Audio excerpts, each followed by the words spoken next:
talking talking about tonight about the work that they're doing around DEI work and equity work.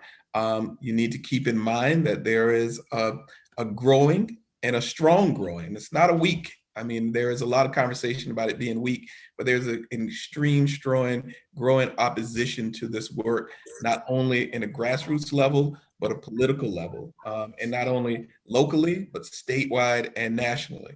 And it is important that we um, address these false narratives across the board, as school districts, and as members of the community, to talk about why is this important and be in front of this. And so before we hear from our school districts, who we will ask them to do brief overviews of where they are, in their work, I thought it was important that we have some folks from the global perspective of the state level to talk about some of the work that they're doing with not only the state, but also districts. One of the first people I thought of was Nicole Holland Sims, who has been in the forefront of a lot of discussions with districts over the past year. I consider not only professional, but personal friend. As Alex said, she's now the special advisor of equity for Pennsylvania Department Educator and works with Patton. But starting tomorrow, this is the last time you'll hear at that role, because starting tomorrow, she will be appointed the special assistant to the secretary of education at PD as the chief diversity officer, which is a major accomplishment and an important role for her. And you will see why when you hear from her. But she does not come alone, because she's tag teaming with Dr. Mira Hill Yancey, who also works with Patton and does other work in the state as well. So we'll start off hearing from them, and then we'll transition with districts. So welcome you both.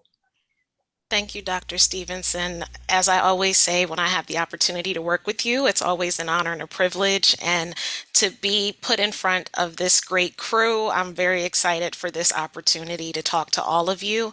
And as Dr. Stevenson said, speak from a statewide lens, but also give a pulse as to the things that Dr. Amira and I see across the Commonwealth. So really briefly, I wanted Dr. Amira to introduce herself and the work that she does out of Patton East. Thank you, Dr. Holland Sims. I'm Dr. Mira Hill Yancey. I'm actually the regional contact for equity in the East for the Patton office. I do equity work, but I also do a lot of work around special education law. And I am the point of contact for Delaware County. And I support multiple projects around MTSS. So it's really an awesome opportunity to be here with everyone, and I'm looking forward to hearing from the districts in IU 2030.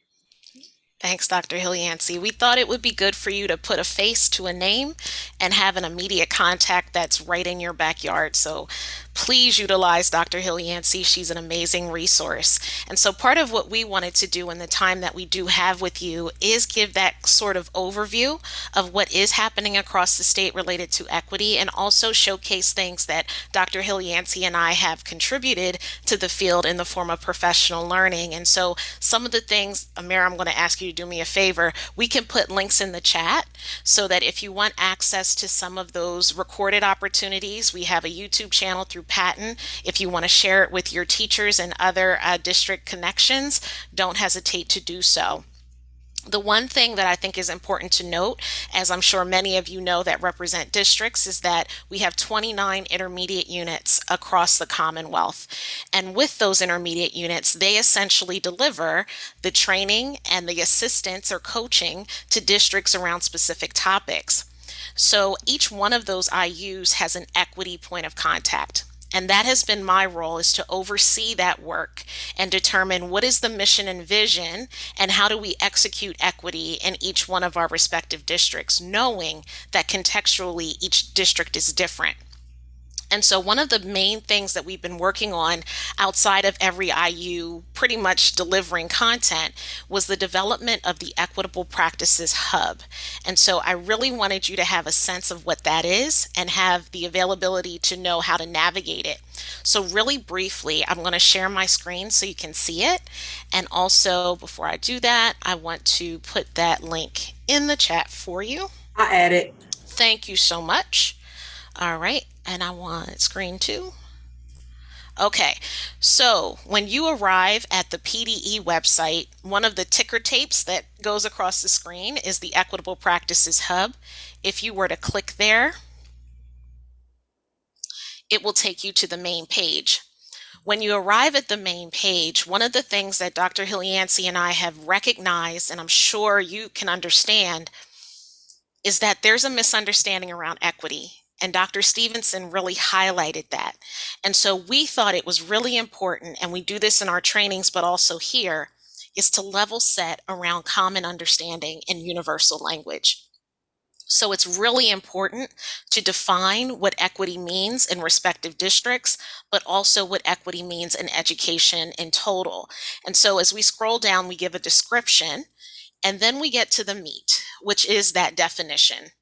And so as we take a look at that definition, just very briefly, what we highlight is that every student has access to the educational resources and rigor they need at the right moment in their education. I'm getting a little bit of feedback, so let me know if that's me. I think we may need to mute. Okay, perfect. Okay, so when we have that happen, the key word around equity is access. And when people hear that, sometimes they assume that they're going to lose something if another group gets something. And that's not at all the case. So when we talk about equity, we're ensuring that students, in this case, are receiving the most appropriate education to be successful.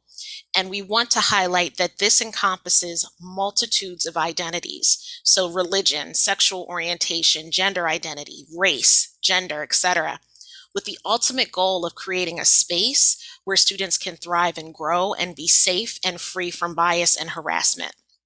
So again, this is just the grounding definition on what equity should mean in education. When you hear some of the people who are opposing equity in education, they say things like, well, you're just spouting critical race theory, or you're just talking about race. And we want to be clear that it's not just about that.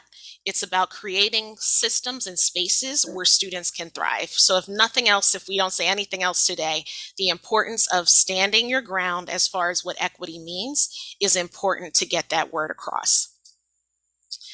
Okay, and so as we kind of wrap this up, I just wanted to talk through what some of the pillars of practice are as it relates to equity, and there are 6 of them.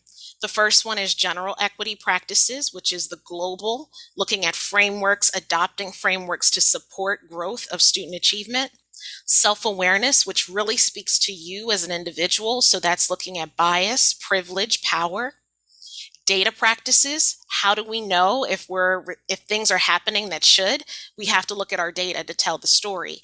And so things like disproportionality, if there's an overrepresentation or underrepresentation of a group, we can only know that through our data practices. Equity policy, so the things that drive our practice, can only be driven by families and communities. So it's imperative that when we do equity work, that families and communities are at the decision-making table.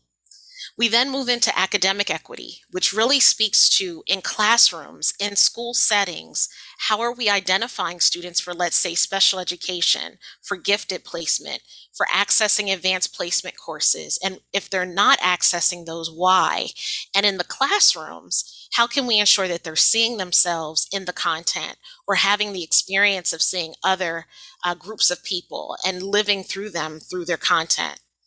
And disciplinary equity, we know throughout the country, but Pennsylvania is one of the biggest culprits, that there are things that are, for whatever reason, causing disproportionate outcomes related to suspension, expulsion, restraint, etc., for specific groups of students, whether that's students with disabilities, students who are Black, students who identify as Latino or Latinx.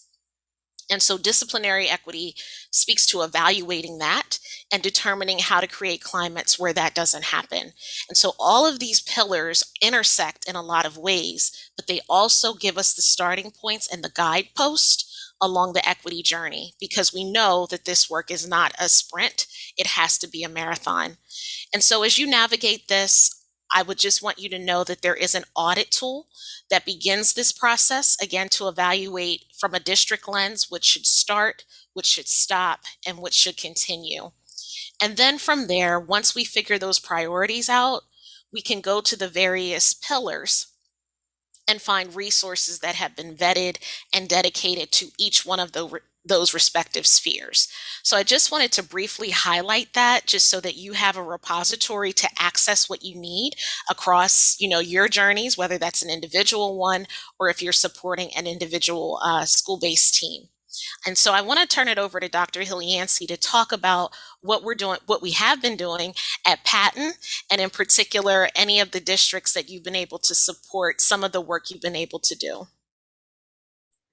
Thank you, Dr. Nicole. So Dr. Nicole and I ran a 5-part series.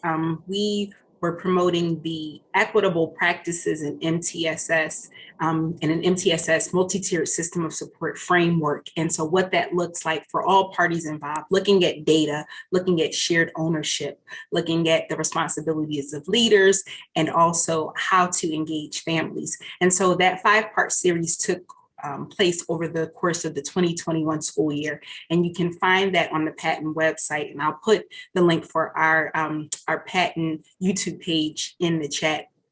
But I've also been doing work with individual districts. And the couple of districts that I'm working with really started with the NAACP audit, identifying their strengths and their needs, and we've developed training plans.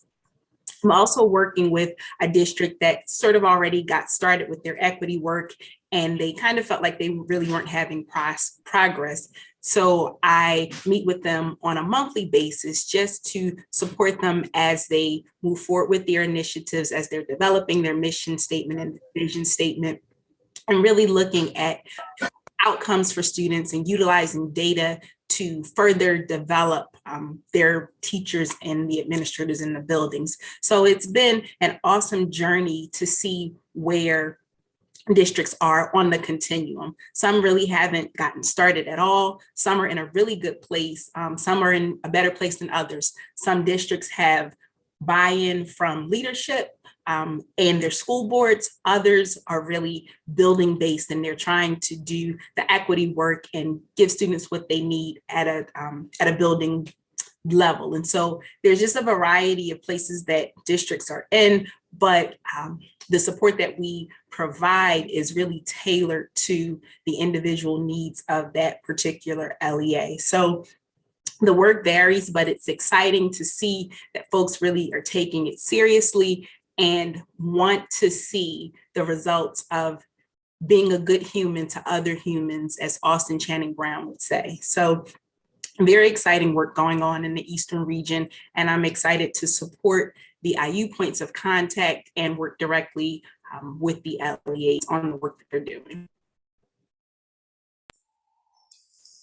So thank you. We want to thank you for just giving us this brief time to just give an overview of the work that's been taking place. Dr. Silver, we've been able to work with Upper Marion and have discussions about the great work that's happening there, and just kind of checking in with each other, that are we on the right track? Should we be doing something different? And that's what Dr. Amir and I are really here for. We don't want to say this must be the way you do it, but we want to ensure that as you're doing it, that it is done with intentionality so that it can sustain over time and isn't just checking a box. So again, thank you. We're very happy to take any questions if you have them. Absolutely. Yes, thank you both. And if there's any, because I know they may have to leave, I wanted to give them opportunities, especially Dr. Holland Sims, to get ready for that press conference tomorrow morning. So, and then I'll be calling her right after, asking her another favor. So if there are questions for them from this global perspective, please. Before we get into that, I was remiss to mention that the Upper Marion School District is being represented tonight by Dr. John Tolino, the superintendent, and Dr. Susan Silver, the assistant superintendent. So we welcome them as well to the meeting. Thank you, Alex. Thank you.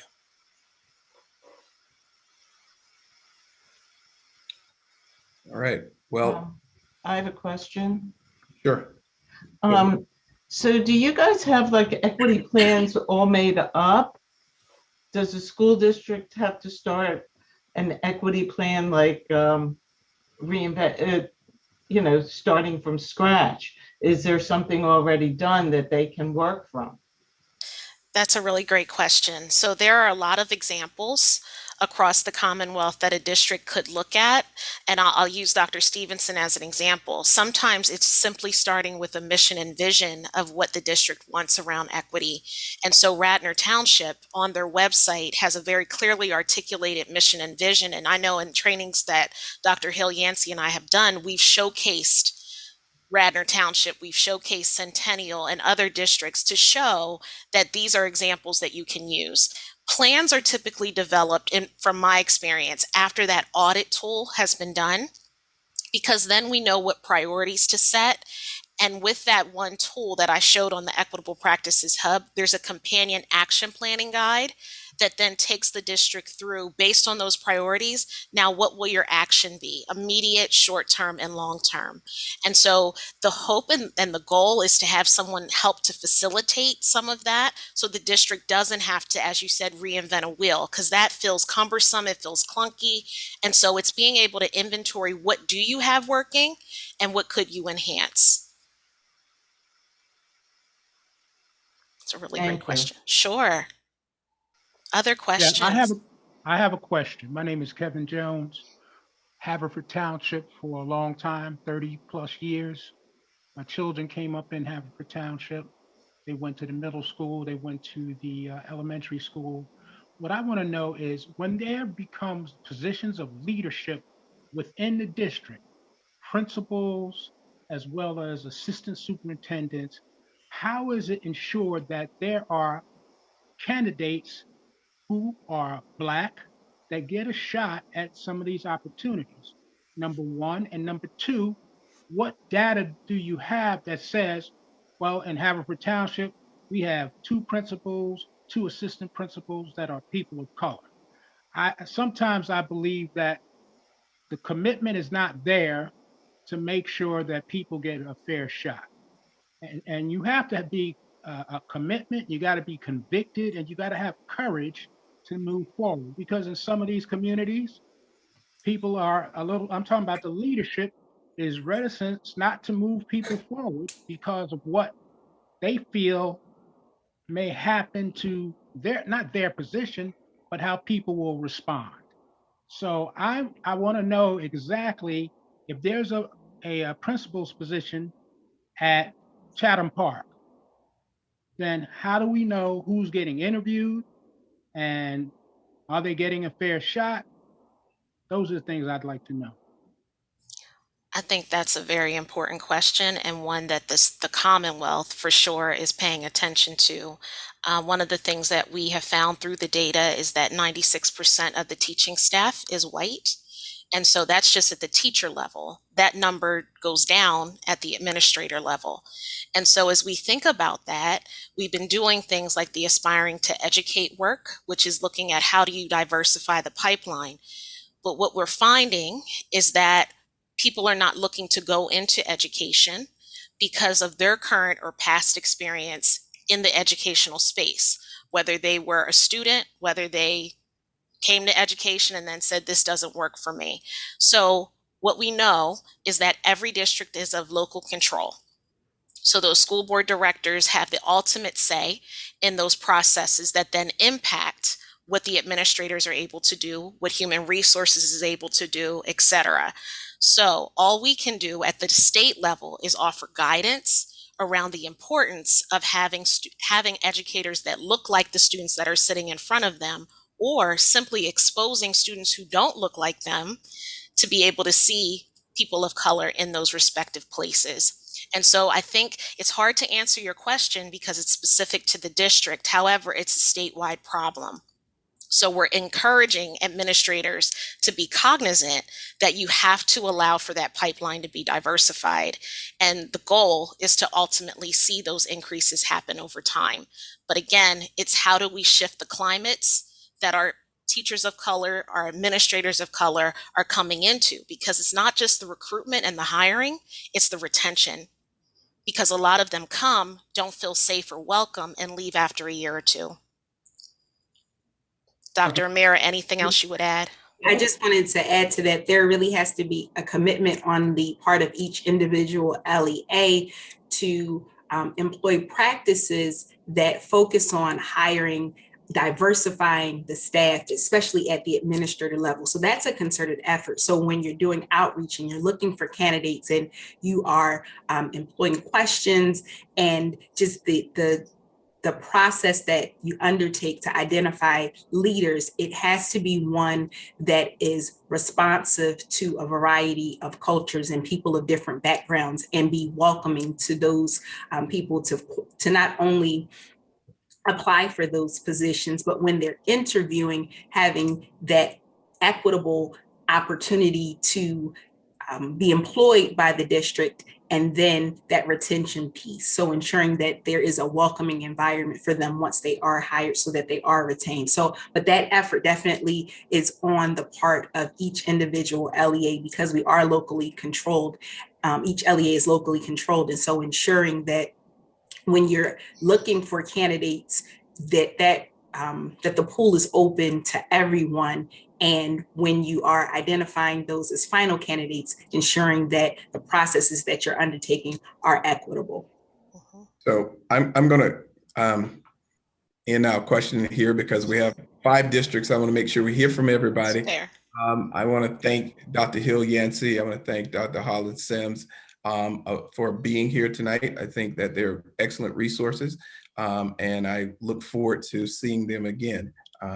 So thank you for. So what we want to transition to is, because for the sake of time, we want to keep this like for an hour from here at the most, is that we want to give each district up to 10 minutes to speak and share. And at the end, if people have questions in the chat, if they can put them in the chat when the districts speak, then at the end, we'll try to address all those answers. If we don't, by the time we end, what we will do with those questions is we'll ask those districts to submit them to us, and we will make sure that it has, through the NAACP, make sure they distribute them. So I would like to do that. So because I'm the moderator, I'm going to start with Radnor. And so we're going to do an overview of Radnor. I have with me Ms. Keziah Latour, who is the assistant principal at Radnor High School. And what we're going to do is just talk about an overview of the things that we've done basically over the last year, and then talk about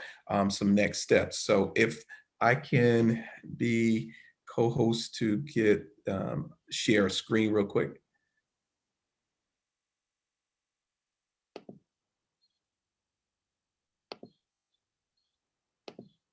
So first of all, thank you for the opportunity to, again, the NAACP and your leadership around this work. And I want to say that, while we are, the districts who are here today are representative, there are a lot other districts who are doing a lot of this work. So quickly to give you an overview of how Radnor got to this, ironically, it was, a couple of days ago at the anniversary of the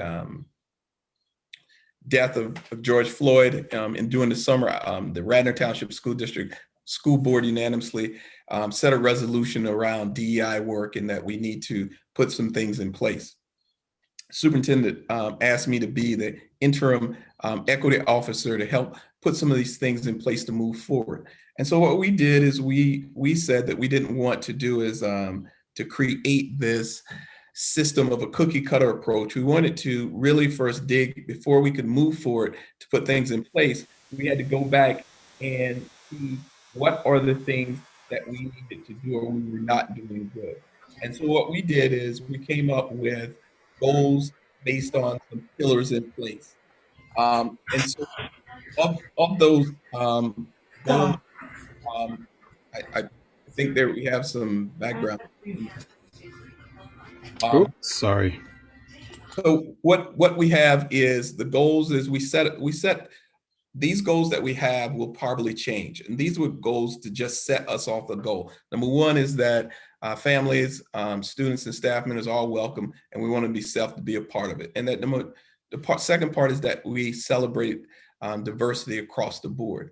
But from that, what we want to do is we want to focus on what were the 4 things that we thought were the most important things that we should do to focus on. And what we did is our first one is, number one, is that we wanted to create an opportunity where all the kids have opportunities not only learn, but through their curricular or extracurricular activities to be a part of a place where they believe that they belong, but it's also reflective in what we do in our curriculum. The second piece is that we wanted to make sure that our staff, our teachers, our maintenance, everyone was a part of understanding that DEI through professional development. And the third was is that community engagement. We wanted to make sure that not only that we were training our teachers, we were putting new curriculum in place, but our parents, our members of our community understood and were a part of this process.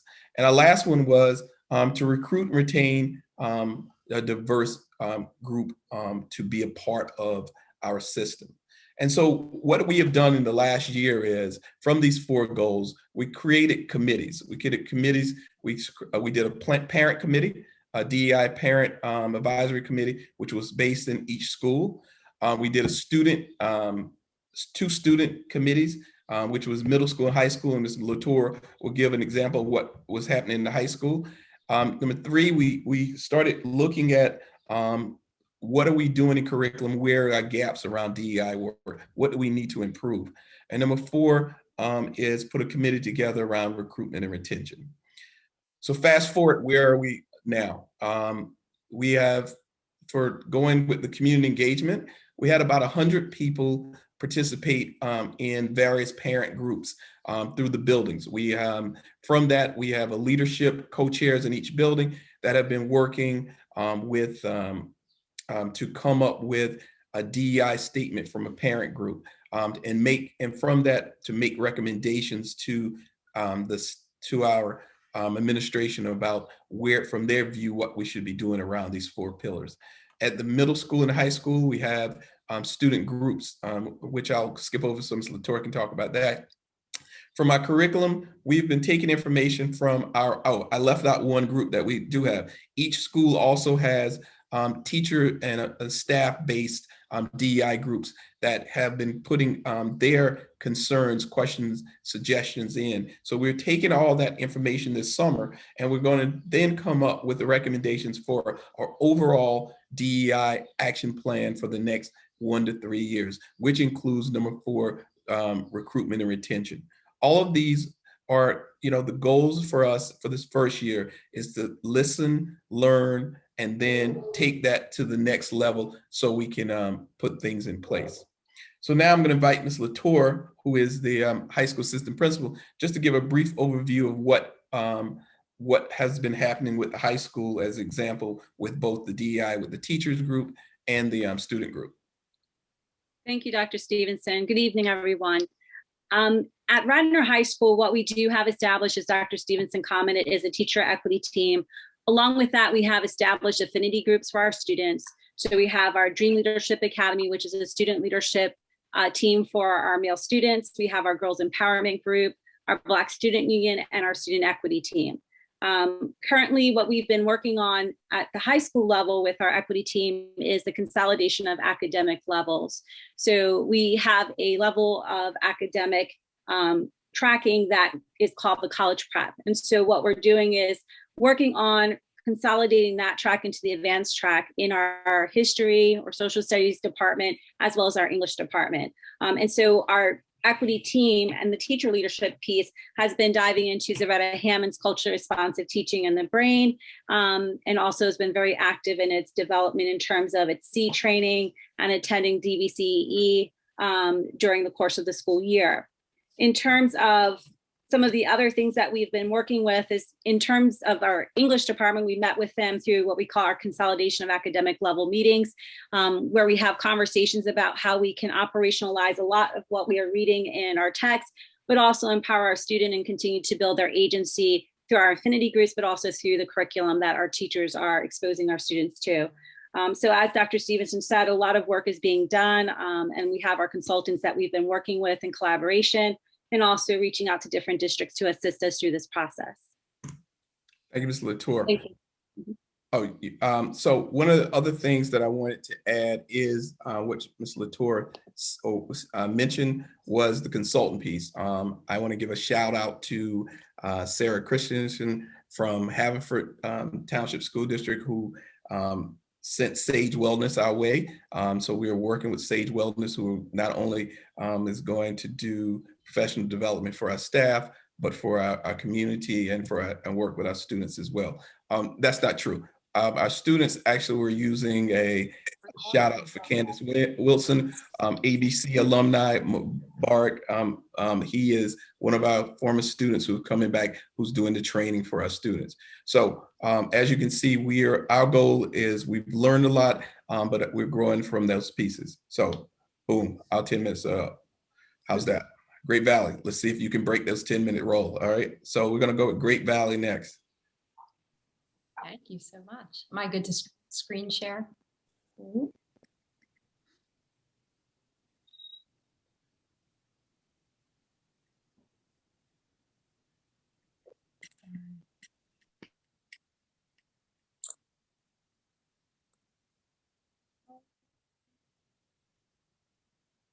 My apologies, I want to make sure. Are you able to see my PowerPoint?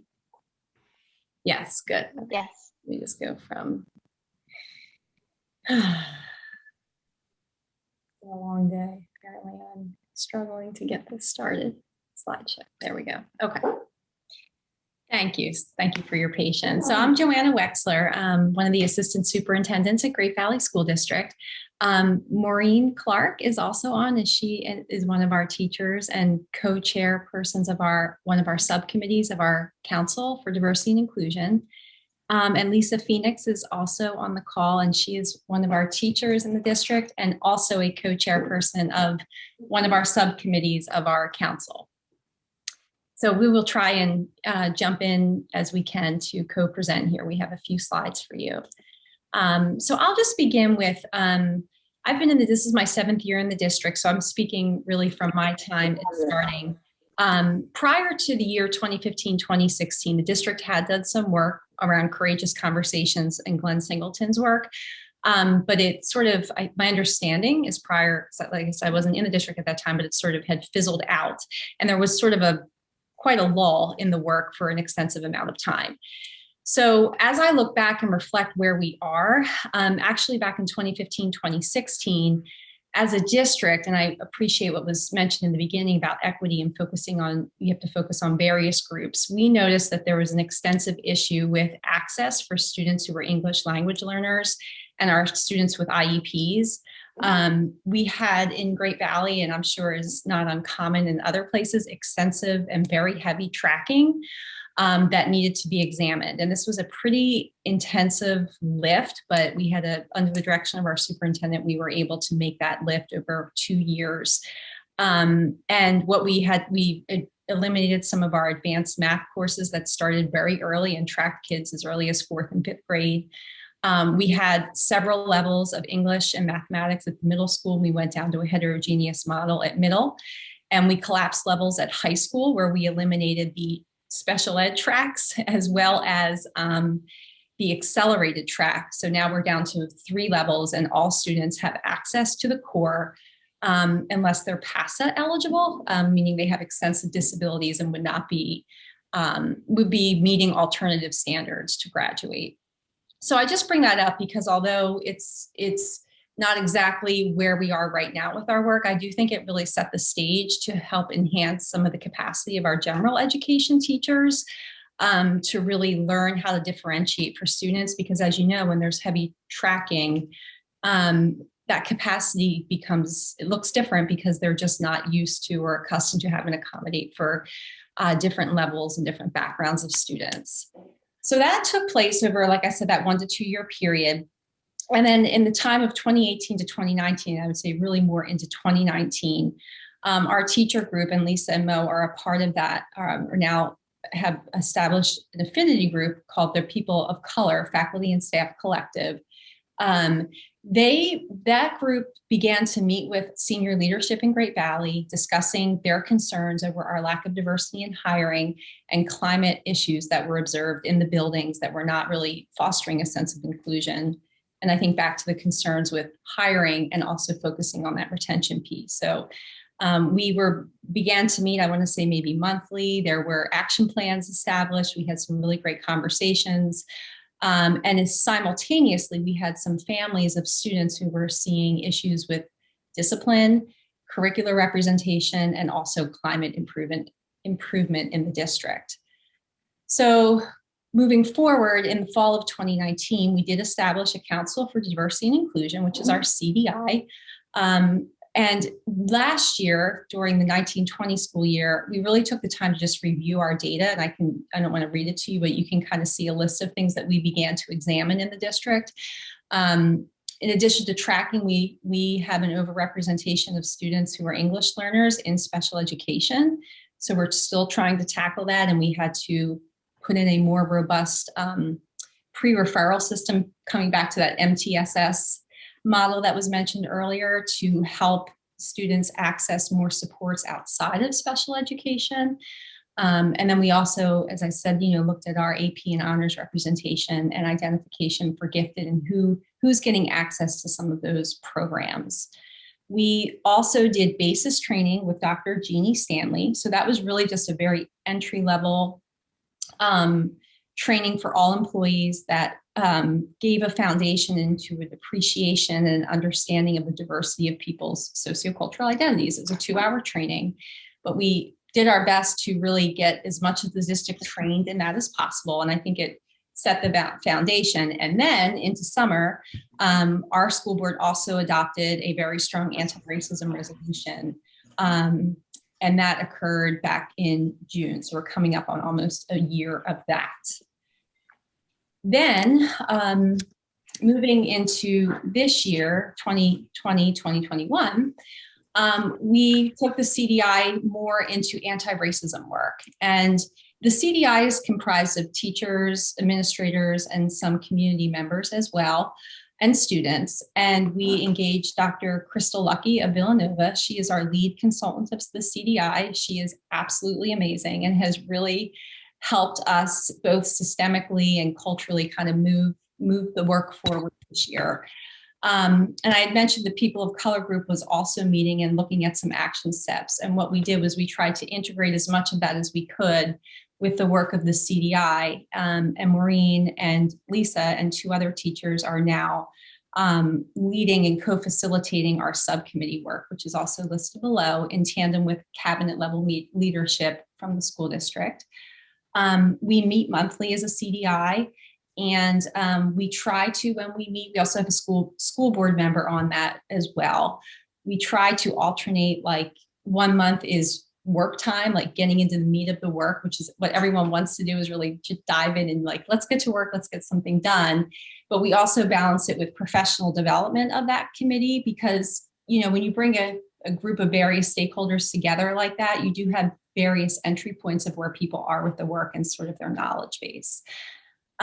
We had 4 subcommittees form in the fall, and I'll turn that over to Lisa in a few moments to talk about those 4 subcommittees that are listed there. And action steps were created, really designed to be more short-term to get us through this first year, because what will happen is in March of 2020, we will go into what the district's comprehensive planning process. And we feel that having 2 separate plans could be a little bit cumbersome. So we would really like to try as much as we can to integrate the equity work into our comprehensive plan in the spring of 2022. So we have this short-term CDI action plan to get us really into mid-year of next year, and then dovetailing into the comprehensive plan process.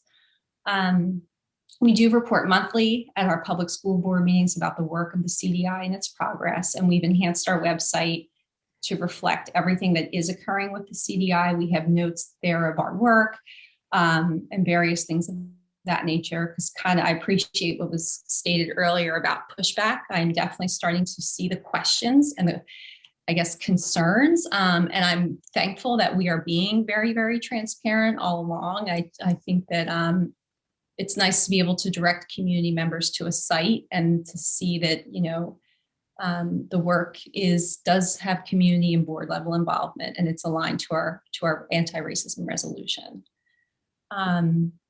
So with that, I'm going to turn it over to Lisa and or Maureen if they want to kind of talk about our subcommittee work and where we are with that. Thank you, Joanna. As Joanna shared, there are 4 subcommittees that are working under the CDI, the first being our climate committee, which I believe, Mo, you are the chair of. They took on looking at professional development and what could we bring into the district for all of the staff, students, and families. They worked. Oh, sorry, mine. They worked tirelessly to get a couple of companies to come in and interview the companies. They are still waiting to hear from another professional developer before they make a recommendation to the assistant superintendent and his cabinet. They also met outside of the CDI time that Joanna spoke of. A lot of our committees did that. Took it upon themselves because the work was so important and necessary to meet outside of the scheduled time. As I said, they are still looking for a professional developer for the teachers and staff. They have found the youth truth, which is something that we've done for the past few years. There's a DEI component to that, and they are looking for that for students, staff, and families as a survey tool as well. The next subcommittee is our curriculum committee, and they took on the role of looking at specifically social studies K-12. As you can see, they are working with Dr. Ed Farios from Villanova University, and they are, can you go ahead, Joanna, go to the next slide. Oh, that was it. Okay, I thought there was more.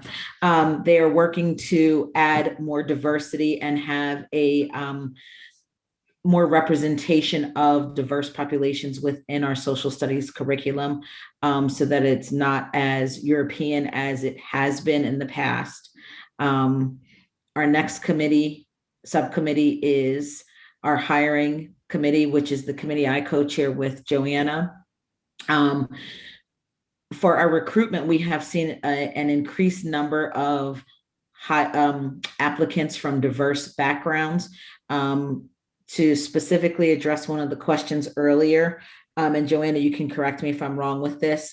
We filled 5 administrative positions this school year, starting over in probably the summer of last year, and 3 of those were filled by candidates of color. Retention is something that we talk about a lot with regards to our staff of color, some informal and formal mentorship programs, and just as was discussed earlier, the climate that they are coming into. Our district has not, the number of minorities within our district has always been low, and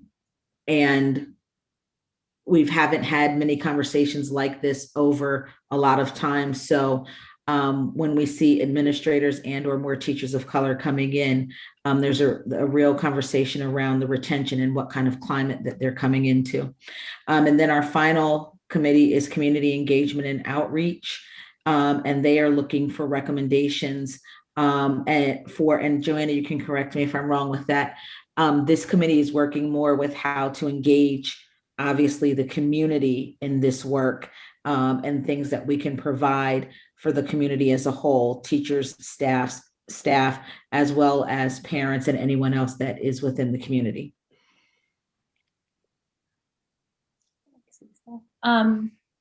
So this is just kind of where we are moving into the upcoming school year. We are in the process of adopting an equity policy. So PSBA, the Pennsylvania School Board Association, has provided a model for that, a draft. So we will be forming an ad hoc committee to review that draft and make it what we would want to see in Great Valley. So that work will begin this summer, and we're hoping to bring it to our policy committee of the board in the fall for first reading, second reading, and hopefully adoption. So that's exciting.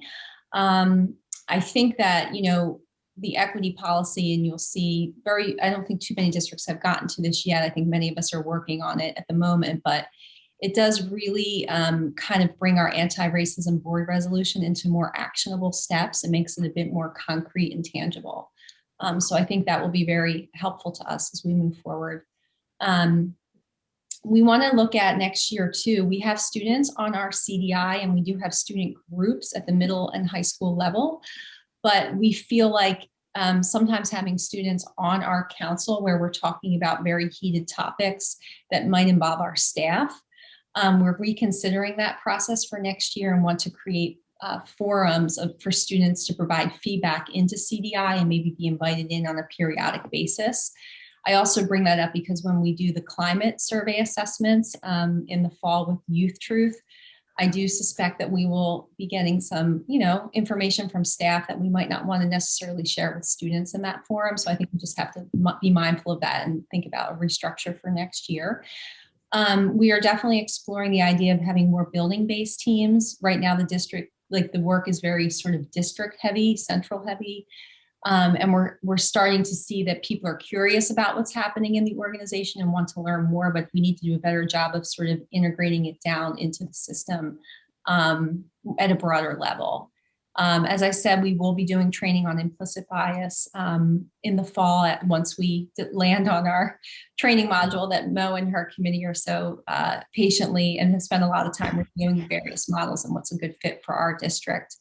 We'll be doing grade level specific training when we receive our curricular audit outcomes about implementation of any changes. And then the last thing I just added is we are a responsive classroom district, and I think that also helps with climate for students at the elementary level and some of our social emotional learning work. So we'll be finishing out that training this summer so that all teachers at elementary will be trained in implementing. Of course, my dog has to go right at the end there, so my time is up apparently. So thank you. I saw 2 questions specifically for us. Dr. Stevenson, do we have time to respond to those? If you're going to be real quick, Ms. I'll be very quick with one of the questions. It was about the role for parents. Our CDI is comprised of district office administrators, teachers, students, as well as parents. The subcommittees are also comprised of parents as well. Sorry to interrupt you, Lisa. To add on to that, we plan on having community members and parents being part of the training as well. We're looking into the SAGE Wellness Group that Dr. Stevenson mentioned. We also interviewed Generation Ready, which is based out of New York, and also a local organization, the Oneness Lab. So each of those organizations talked about incorporating parent and community. Great. All right. Thank you. We got to move on because I don't want people here all night. So next up is TE.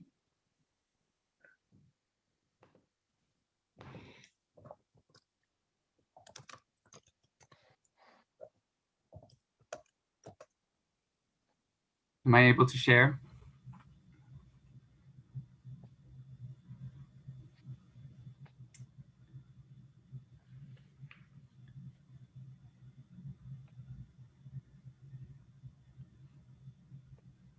Okay. Share screen.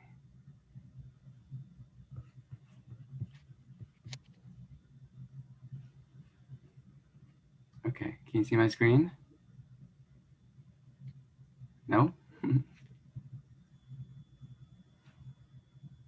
Okay, I think I do. Okay.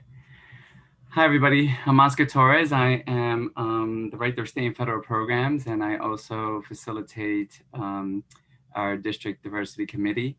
I just want to give you a quick update on the work that we have been doing at TE. Our district initiative began in 2018, where we partnered with Pacific Educational Group, which is Glenn Singleton's Courageous Conversations company. We brought him out. They did an audit of our community, met with students, teachers, parents, administrators, staff members, and then gave us sort of like a plan of how to embed the courageous conversations of around race within multiple areas of our school community.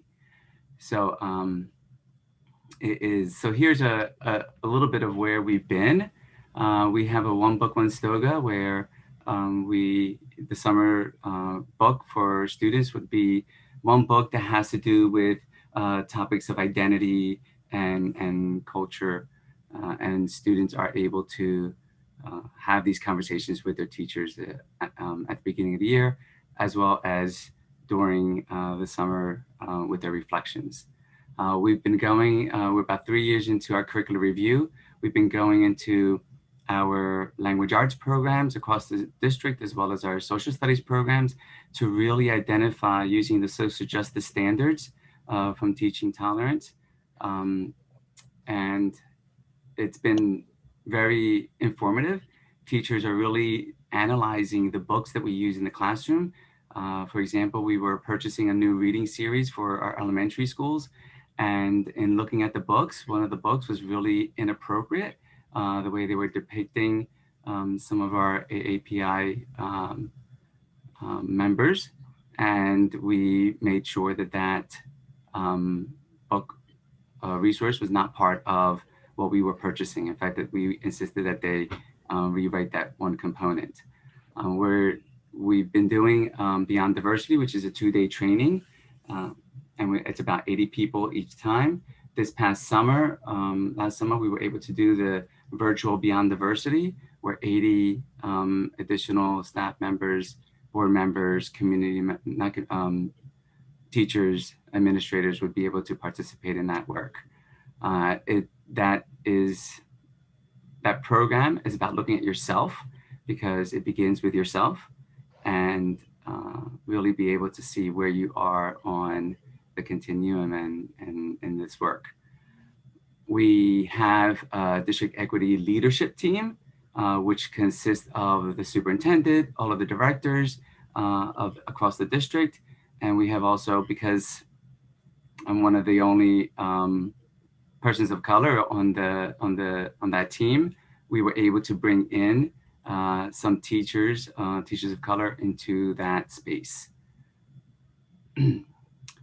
In the fall, our school board approved our equity guiding principles, which is now a document that we use in every space and in every piece of work where equity is the theme. And we constantly talk about our equity principles in everything that we do. And each one of these, as you can see, has to do with eliminating barriers, the systemically looking at and revising systemic aspects of our district that would be offensive and harmful to students and all members of our community. So it's been very powerful. It's hard when you have to keep looking at it and questioning everything that you're doing, because if we want this to be real, we have to make sure that it's alive and well in everything that we do. The ongoing work that we've been doing this past year, the DELC continues to meet, which is that district leadership team. We do have our district goals. And for example, our board committees all have an equity goal now within their committees. We are committed to the hiring of staff, and including job fairs we've been attending, a lot of virtual ones this past year. We partnered with Congreso de Latinos Unidos in Philadelphia and bringing in some of the students who are studying there, who want to go into education, and actually offering some jobs that we have, such as aides positions, until they're able to hopefully get their bachelor's degree and therefore certification. So we're doing a really nice job with Congreso. And the policy, we have reviewed every one of our policies to make sure that the lens of equity is a component of the policy. So we've taken a look at gender, the he, she pronouns within each of our policies, and eliminated them, as well as making sure that the terminology is inclusive of every member of our community. We have district equity affiliates. We just completed our program. It was about close to 100 hours of training in the past 3 years that we have gone through. We have 5 teachers and 2 administrators who are now equity presenters. So now we can present the Courageous Conversations virtual program to our community. And what we've done is we actually last week we were able to train about 260 staff members.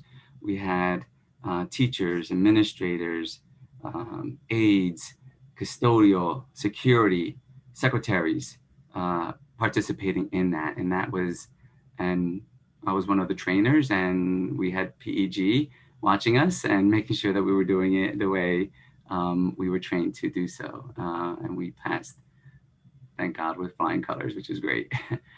We have each school building has an equity team. They meet regularly. And every person who is on the equity team must have gone through that Beyond Diversity 2-day training in order to ensure that they're starting with themselves and seeing where race falls in their own lives and how we have been formed through our childhood and the values that we hold, and especially the biases that we carry with us every day. We have the students organized for anti-racism group at Conestoga. It's a group of about 80 students, and they meet regularly. Actually, the students will be presenting an in-service day for the teachers at Conestoga, talking about microaggressions, and the students have designed that program themselves. It's a half-day program that the students themselves will be leading for their own teachers. All right, guest speakers. We have had a few guest speakers. We've had book talks, where we've had staff members participate on book talks with, as you can see, Grit and Teaching While White. It was an amazing professional development program where we had about 50 to 60 teachers participate in these, and it's not a one day. As you can see, each one was multiple day programs with the author of this book, of the Teaching While White, as well as a professor from Westchester University.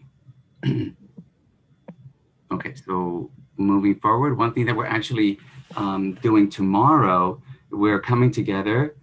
We have staff members, teachers, administrators across the district, and of course our DELT team. And we will be trained by Tony Hudson, who used to work with Pacific Educational Group. And our focus for tomorrow is parents and community. Our focus is going to be, in order for us to be able to bring our families to the table and give them the voice that is so needed, we have to make sure that the relationships are there, that the relationships are strong, and how we invite and how we interact is very important. So an entire day tomorrow is dedicated to that type of training. We're very much looking forward to it because the parent community piece is very important. Each of our PTOs have been asking for equity work. I work with them individually, but this is going to be an initiative where we bring all members of the community who are interested, but we want to make sure that we racialize that as well, that the voices who are usually not at the table, we're actually bringing them to the table. And there's going to be a lot of pain shared in that work, but everybody needs to hear the impact of our actions of years and years of bias that a school system carries and is built on. So we're looking at ourselves and making sure that our parents are able to be at the table with our work. So in a nutshell, that's where we are. We're expanding the high school program to the middle school for students, building on groups of equity training for our middle school students. And eventually the students will be running small programs at our elementary schools. So we've done a lot of work. There's a lot of work still to be done. We're proud of our work, and yes, there's still a lot of people still out there complaining that this equity work is just about teaching critical race theory and it's harming white children along the way. Thank you. We do have a website also that has a lot of information on there. Dr. Torres, thank you so much. I would just like to say that Dr. Torres and the work that they've been doing has been shared. And I mean, I know I've taken some of the stuff that they've used. For their Asian American Month, we use, yes. We partner with, our parents partner with TE Partners Parents. So that is great. And as someone asked about being recorded, this would be great to share across the board of all the things that we're doing to make it work. So thank you. Thank you. And I appreciate you sharing that. AAPI, the entire month that we dedicated to that work with partnering with our AAPI parents. I appreciate that. Thank you. So next up, Laura Mary. Thank you. Let me try to screen share now and see how well I do with that.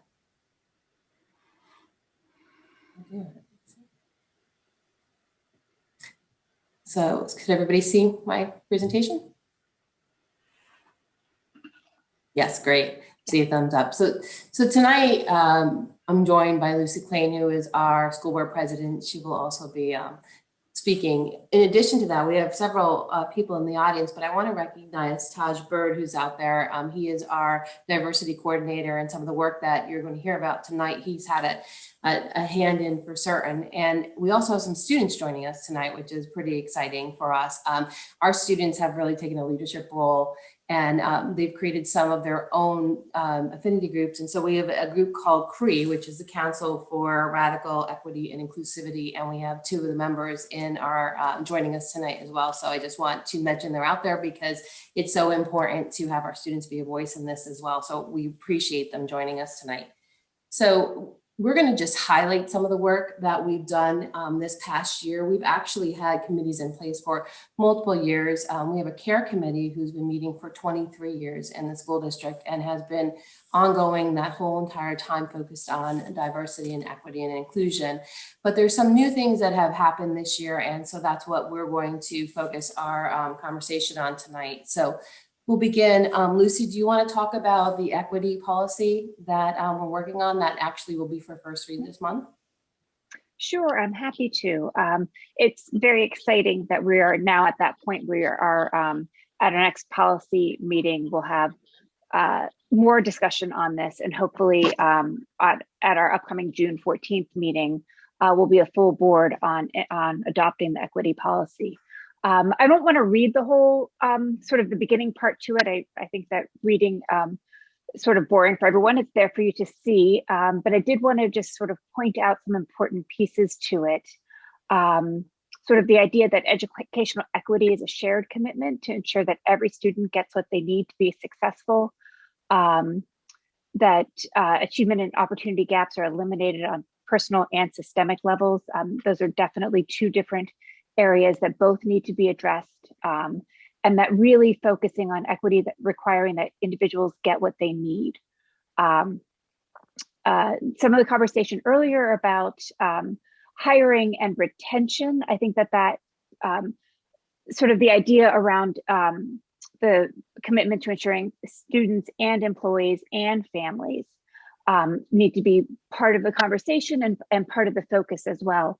And what really struck me in terms of the hiring and the diversity hiring is it's not just hiring individuals and people of color, but it's also making sure that it's a work environment in which they want to stay. And I think that that's a really key piece, that retention piece to it.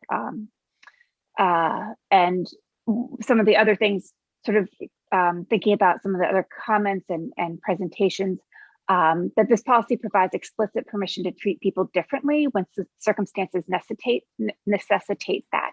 And I think that that's really important as well. So as Dr. McGloin mentioned, we are going into the first reading. We have a policy meeting at next week, and then on July 14th. And I just wanted to say that a lot of this work was done through the policy committee, but also a lot of work was done through the ad hoc committee on equity and anti-racism that we established last, I believe in July, late June or July of last year. That meets the monthly standing committee meeting that we have every month. And another piece to not just the equity policy, but thinking about policy in general, is that we are working towards making sure that we look at every policy when we review them with that equity lens. And so we have incorporated equity prompts into our agenda every month. It's sort of part of the materials that we have, so that we make sure that every policy that we're looking at through that equity lens, including, who does the policy impact? Are the historically underrepresented groups that are affected by this policy? What are the barriers to more equitable outcomes? And how would we mitigate the negative impacts and address the barriers identified above? So I think that's a really important piece to our policy work, is to making sure that every time we're looking at any policy, that we are looking at it through the equity lens.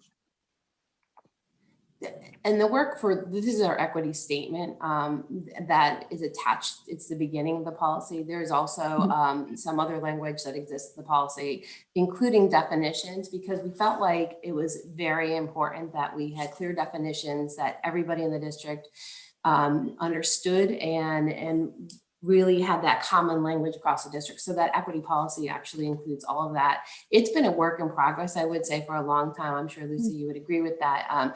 We have the ad hoc committee of the school board this year that was created. But in addition to that, I have mentioned we have CARE, which has been in existence for a long time. And probably, I guess, 5 years back, we created the Achievement Imperative Task Force, which is really the working arm of CARE and the ad hoc committee. And so one of the subcommittees for the Achievement Imperative Task Force drafted the initial equity policy. The equity policy and the statement was vetted through our whole entire academic council, which is all of our administrators. It was vetted through the ad hoc committee of the school board. We had students and Taj's groups look at the work as well to make sure that we had a common framework and everybody agreed on what the statement was going to stay. So this was a work in progress, and we're really pleased that we're at the point where the board will be considering it for adoption in the upcoming month. And it really does drive the work that we do. And we're just going to highlight some of that work right now and how it drives it. So we have had conversations about conducting an equity audit in the district for a few years now. It was stalled due to the pandemic, but in November, we picked back up and we had a subcommittee come together from the Achievement Imperative Task Force and focus really on that audit. And so we use surveys to gather information on the focus of the audit. What might the audit really look like? We decided internally to do a self-assessment of what we thought we wanted to focus on. And so we had a small committee. We had a lot of people complete surveys for us. And then we had a committee come together to say, what should the focus be based on those results? And we landed on curriculum and instruction, professional learning, and staff diversity and hiring. And that was determined in February. The subcommittee then suggested draft language for an RFP to go out, which was sent out in March. We actually had 14 proposals, which we were pleased about because we weren't sure what we were going to get back. But we had 14 proposals and we had a small committee review those proposals.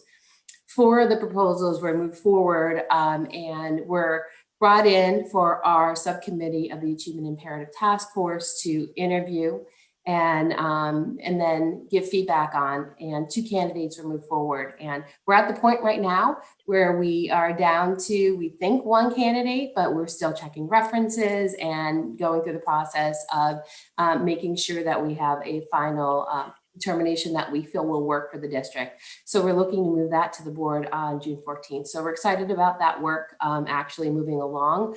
We've already done some audit ourselves, but we really feel like it's going to help us grow as a district with that equity audit. So that's been a big focus for us this year. In addition, our Achievement Imperative Task Force also has been focused on hiring diverse staff. And so this year specifically, we have participated in 11 recruitment and job fairs. We have a database that we maintain of diverse professionals, and we send out job postings every time we have them to those candidates. We recruit heavily as well, I would tell you. We definitely aren't shy about that. We're also recruiting via career services and the education department at our historic Black colleges and universities. So we are in there recruiting at those schools. In addition to that, our whole entire administrative team spent a lot of time this spring developing a shared framework for cultural competencies. And out of that shared framework, we created a bank of interview questions for us to use with all employees that we're interviewing. So there's specific questions for only professional candidates, and then there's questions that we use for every single employee that's being interviewed right now in the spring. We're really looking for evidence that there's a genuine interest and that you'll take responsibility to contribute to a culturally responsive community. And so we're really focused on that from a interview perspective as well.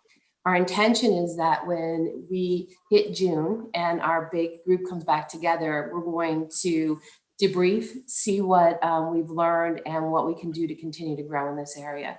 And, you know, Lucy had said, it's not just about the hiring, it is also about the retention. We are focused on that as a subcommittee as well. And so we do have a focus on not just hiring, but also retaining. In addition to that, you know, we talked about the audit and it's focused on hiring. It's also focused on curriculum, but it doesn't mean that we're not doing this work anyway. And so we thought we would highlight some of the curricular things that are happening in the district. And I mentioned Taj, he's a really great advocate for that, the guaranteed lessons. I give him a lot of credit for the 6 to 12 lessons that happen in the district. From a course perspective, we've added some high school electives. Last year, well, this is the first year actually for Voices in African American Literature. Next year, we're adding a Black Excellence course. That is a social studies course at the high school. In addition to that, we think of it not just about courses, but infusing it into all of our content areas. And so I'll give you an example of something that's happening this year. We've looked at the book Stamped by Reynolds and Kendi, and we're using that with our 8th graders specifically. We're looking at it from a counter narrative. And one of the lessons we asked students to do was look at a bunch of chapters and say, take a chart and talk about what is an example of racism, what's an example of anti-racism in the novel. Another good example of something in our content, in our mathematics courses, we've had an underground railroad built, actually created virtually during this environment of virtual learning, all around geometry. So we're really trying not to infuse it in one specific content area. We always think of English and social studies as the area that we should focus on, but it really does need to be infused across all the curriculum. In addition to that, we've had some really nice guaranteed experiences in the district for every single student. We have a CP for Kids program, K-5, Cultural Proficiency for Kids, that we've created. They've had 3 lessons this school year. Also, all around the social justice standards that I've heard a lot of people mention as they were talking, we do use those as a lens of the work that we're doing across all of our content areas. And so the CP for Kids lessons were steeped in those social justice standards. In addition to that, Black History Month and beyond, I say, because it wasn't just about Black History Month, but we had lessons on things like culture, Black culture, Black excellence, and now we're moving into Asian American, Pacific Islander lessons as well. And so we really have tried to make sure that we're infusing it across the curriculum, but not in one in particular area. So there is a lot of work that has been happening in our district this year. We also use SAGE. I heard SAGE multiple times, and Dr. Doty is phenomenal. She's done tremendous work with our community partners. Also, in every one of our schools, she works with the CP team in every school. She's done lessons with our students this year. So we've gone all the way down to individual lessons with students and worked through her and also through our teachers. But she's a great advocate for this work. And so I hear a lot of people talk about it, and she is definitely steeped in our district as well. Thank you. Thank you, Laura Mary and team. And welcome on board, Alexis. We're finally, last but not least, Dr. Silver, I don't want you to think I kept you at the end because you were least, but I just wanted to give you time to warm up. Well, Dr. Tolino, I think, is going to go first. Sure. We're not really prepared to do a PowerPoint or a presentation. Some of you are probably thrilled to hear that by the end of the evening, but no, we wanted to just get on this evening and kind of introduce ourselves to the group and let people know that we're certainly interested in continuing a relationship with this fine group. But as far as, there was a question before by Mr. Jones, and we actually track that information with regard to diversity, equity, and inclusion information about our personnel all the time.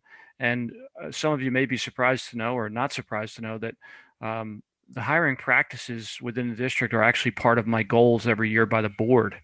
So we spend a great deal of time trying to make sure that our staff more closely matches our student body in all instances. So we're very proud of that work, and we've seen some great increases there.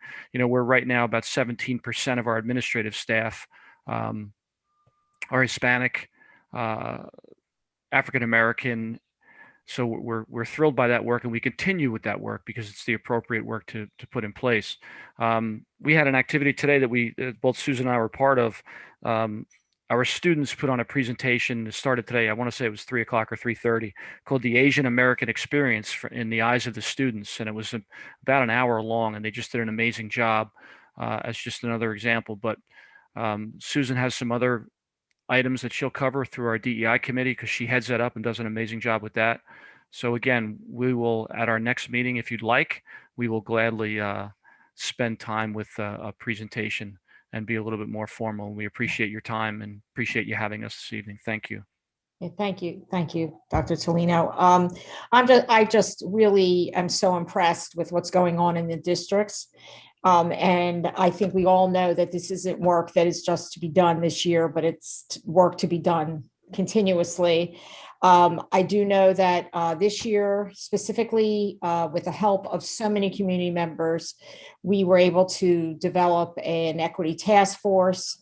And everybody talked about focus areas. Our focus areas, after doing the equity audit through Nicole Holland Sims, helped us with really spearheading that a couple of years ago.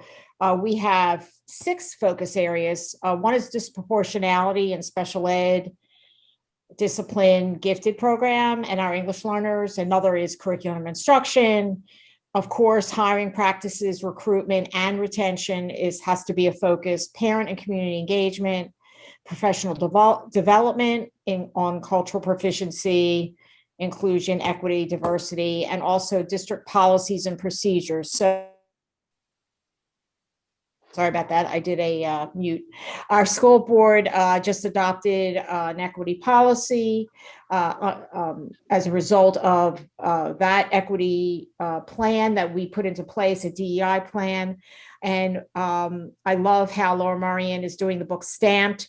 I saw in one of the questions about really pushback from the community.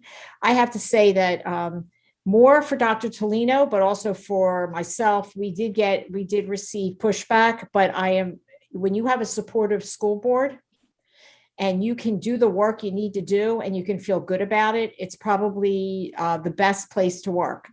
So we have pushed forward, and our students grades 7 through 12, read Stamp this year, and all of the members of the school community read the book.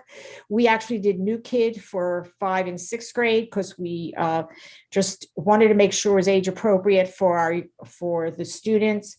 And our K through 4, which is our elementary, have an entire collection of books focusing on race and identity that the teachers were using. And with that is training, because teachers have to know how to use those books appropriately in a classroom.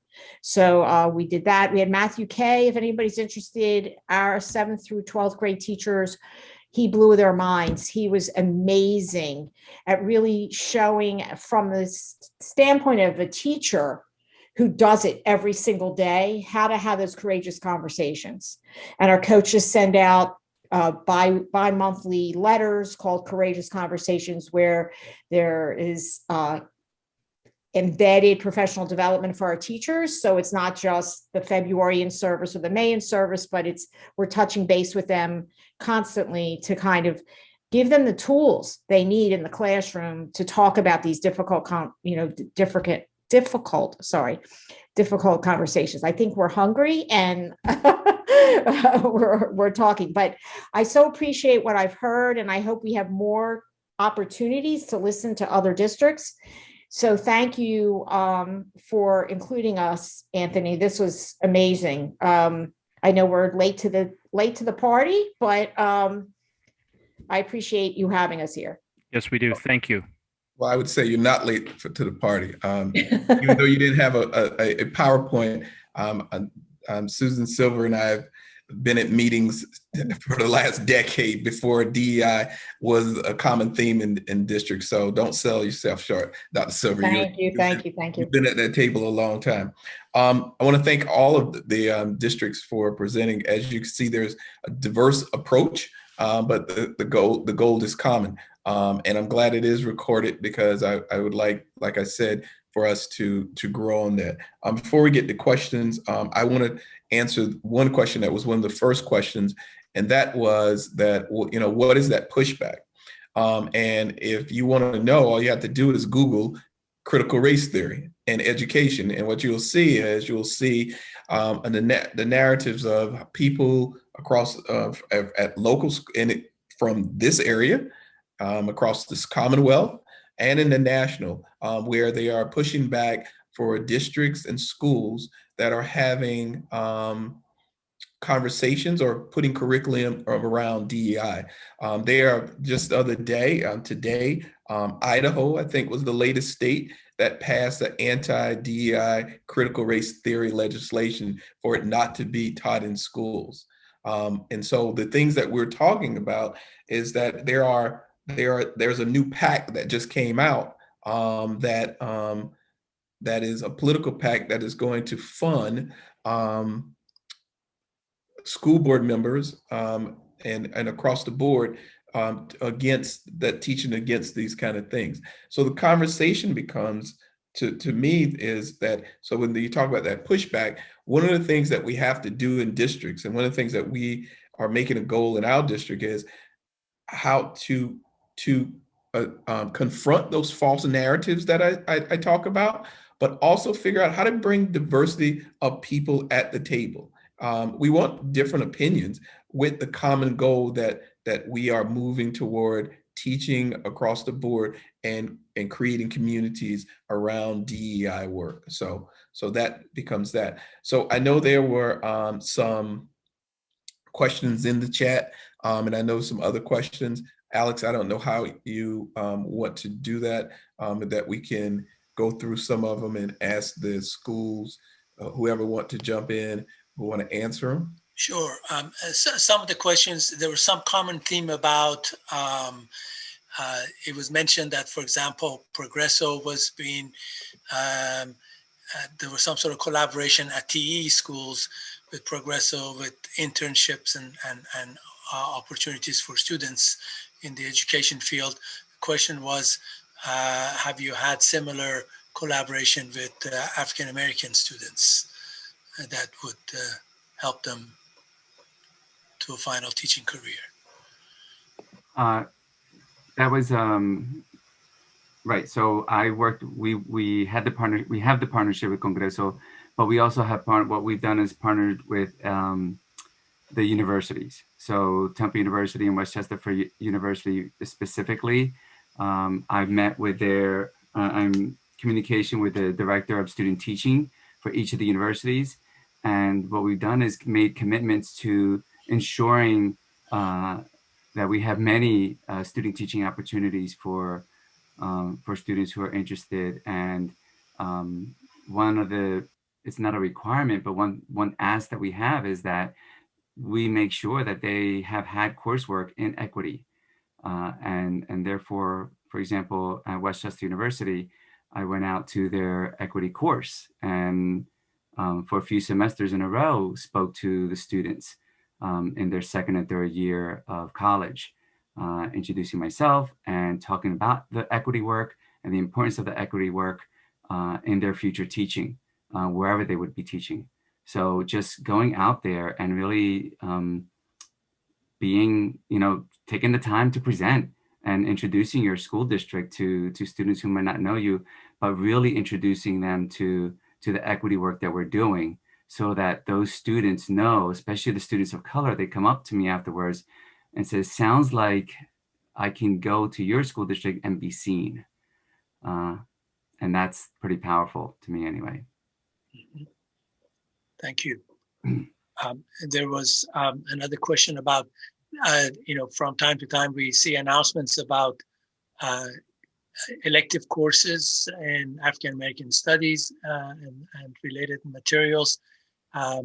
What is the is there any movement towards making some of those elective courses requirements or part of core curriculum? Anyone can answer that question. I think that was directed towards Lower Marion, right? Because we have two different elective courses. So we believe that we need to have diversity and equity in all of our courses as a part of the course. So these are just additional beyond advanced offerings, but that our courses in general are inclusive of diversity and equity instruction.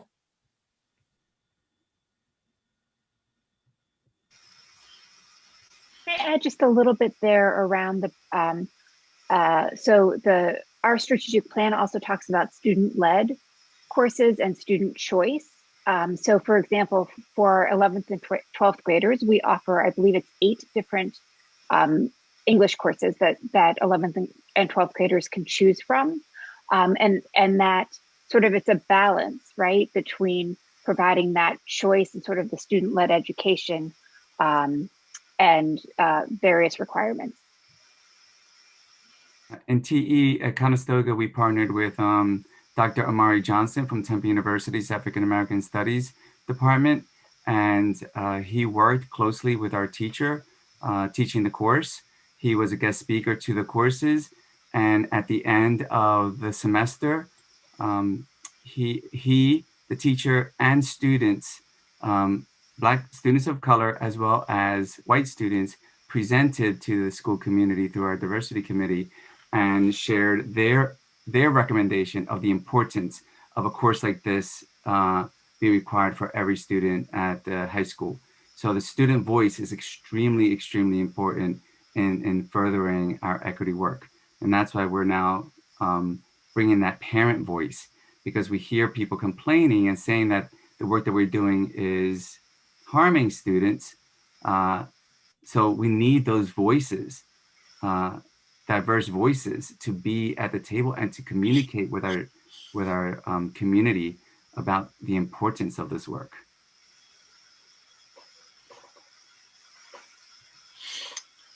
There was a question here for Dr. Silver, if you could elaborate on the role of coaches, as you mentioned. Yes, thank you. I'll clarify. We were fortunate to be able to hire internally teachers, excellent teachers, to become instructional coaches. And their role shifted last year, especially with COVID and the unrest that occurred with the killing of George Floyd.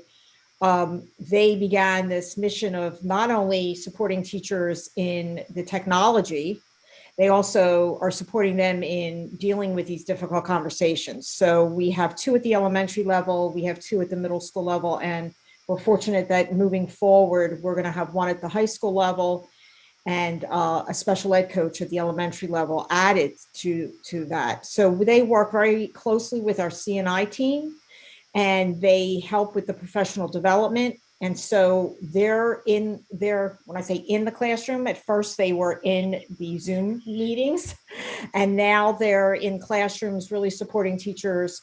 We have a Schoology course called Courageous Conversations that for every level, middle school, high school, and elementary school, that the teachers have access to and are required to go through ASCA. If anybody's interested, ASCA has an amazing course that's free on equity and race and racism.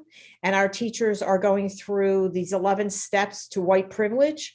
And that's part of their PD that they're doing. And the coaches are coaching them through that. So there's 11 steps and they go through that process.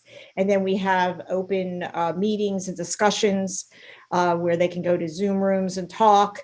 We've been even trying affinity groups, which is new and in some cases really delicate, but we had very positive feedback with those affinity groups.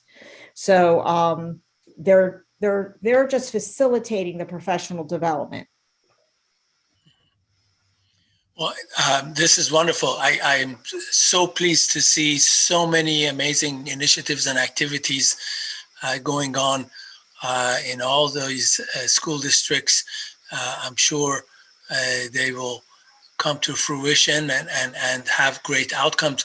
One of the things that we didn't hear too much about, but I suppose that work is starting, was emphasized early in the meeting, and it was the data collection. Perhaps in one of our future meetings, we'll discuss the various ways in which we assess our current condition and then begin to review the data to measure our progress. I think that would also help the community once they see our progress. Perhaps a few of the skeptics can be won over. So with that, unless someone else has anything burning to say, I'd like to again thank you all for participating tonight. We really enjoyed your presentations and comments and appreciate everything you do for the community, and we wish you great success as you move forward. Alex. Yes, ma'am. May I put in a plug? Oh, please do, of course. Please join Mainline Branch NAACP. I am putting the link in the chat. If it asks you for a branch number, you want 227L, also in the chat. We hope if you're not a member already that you will join us and help us do this ongoing important work. Alex, this was absolutely wonderful. Thank you. Thank you. Thank you very much. Thank you all for your contributions. Dr. Stevenson. Alex? Yes. Yeah, I just have one comment to make. Sure. And this is about the harm that I guess parents feel that their children will experience when they're taught the truth about race and inequity, and they would rather have the lies continue to be told that I was exposed to as a young man growing up in the history books. So you know, there's harm on both sides when you don't have the truth. And we have to be able to fight through that thinking and find out bring those people to the table. Because I don't know what they see or the harm they see in being taught the truth. Absolutely. And you know, a mind and a person's brain is a very peculiar instrument, and it can create its own reality and live in that reality. So one of the things that's critical in this group is that we are addressing the youngest of our generation, children who are coming up. As adults, we may have all kinds of cobwebs in our brain and all kinds of realities that we have built for ourselves. But hopefully we can help the young ones become more comfortable with reality and not be fearful. And I've seen examples of how children actually educate their own parents when it comes to a lot of difficult conversations.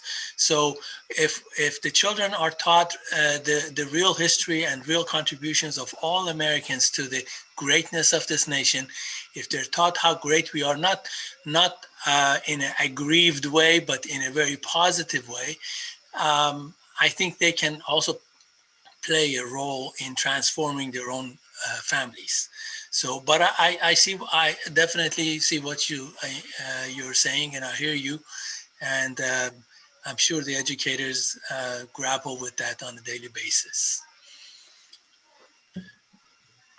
So with that, good night, everyone.